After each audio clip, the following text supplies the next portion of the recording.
You're listening to Truth in the Afternoon. I'm your host, Dr. Ken Harris, 833-212-1017. Okay, I gotta do some adjusting and some moving and some. We still new here. We're still trying to get stuff done. We're still trying to figure out when we have something new, what we're gonna do with it, right? So you got to position things and put things in proper places. Who was looking at this? Who got like? That's pretty small. Okay. All right. 833-212-1017 is the number. We're live from the Avenue in downtown Milwaukee. You can walk right up to the window right off of 275 West Wisconsin Avenue and walk up and see us commiserating with one another and doing all sorts of things. And so one of the things I was looking at is, all the newfangled things that are happening in America, the newfangled things that are happening. How are those things affecting the Black community? That's what I want to know. How are things like that affecting us? And so what I did is I did a little research and I started to wonder about just how things can affect us as a people, can affect us as a group of people in terms of moving. Yes, I'm doing something while I'm talking. Moving us as a people forward, right? And so what's the number one thing that you would have seen happening in the Black community, right? Technology-wise, not the internet, not metaverse. In my mind, and what's his name? Who we talk about? Where's Tony from Tulsa? Where's Tony from Tulsa when you need him? Are Black people into electric cars? Do Black people want electric cars? So I'm looking around and I see an article on newsone.com that talks about a study that was done that says, following the whole global warming, whatever mantra, I'm not necessarily a proponent to the length of changing things and canceling businesses and all sorts of stuff for climate change. Now, I reject the whole climate change piece. I'm more so the global warming guy, right? I still follow global warming and do all that stuff. But I'm not hard-nosed about it. But I think I have an issue with electric cars.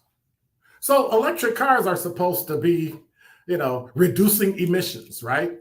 But we've already got reduced emissions. We're already fairly clean. The clean people are trying to get us to do is to the point of we're going to be putting people out of business. We're going to be causing and wreaking havoc in communities.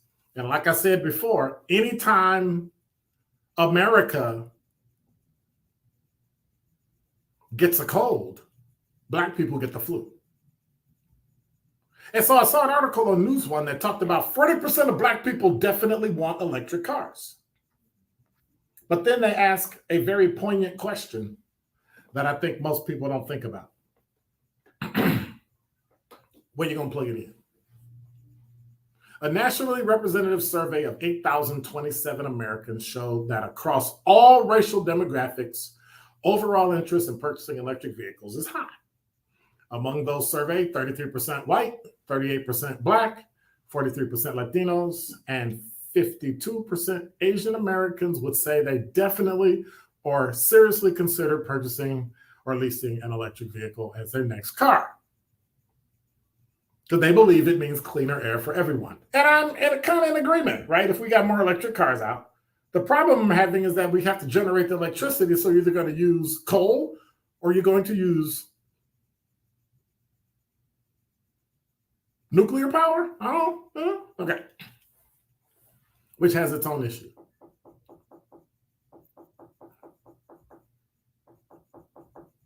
But it's that was weird. But at some point, the goal is to make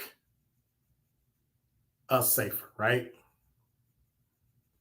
And so we've gotten the message out. We've told everybody about it.